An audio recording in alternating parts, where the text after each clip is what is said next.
Shekhe, wewe ungekuwa kwa hali yake pia labda ungezini kama alivyozini yeye. Bieni ndugu zangu, sio yote anayefanya madhambi ni mtu muovu. Allah ametuumba sisi binadamu kwa nature mbili. Nature ya kwanza amesema antumul fuqara, nyinyi mmeumbwa ni mafakiri, tunahitaji kwa Mungu, si ndio? Lakini nature ya pili Allah asema wa khuliqal insanu dhaifa, ameumba binadamu ni kila mmoja ana udhaifu kwa madhambi fulani.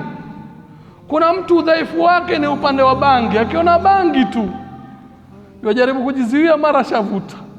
Kuna mtu udhaifu wake ni pombe, akiona pombe tu yajizuia mara shapiga kamnyeso.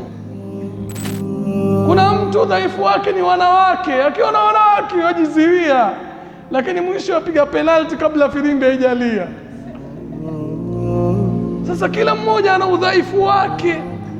Usimwone fulani amepanda amfanya dhambi la uzinifu ukamdharau, wewe ufai, wewe hujui. Shekhe, wewe ungekuwa kwa hali yake pia labda ungezini kama alivyozini yeye. Kwa hiyo muombe Mungu Allah msamehe, na wewe uko na madhambi yako.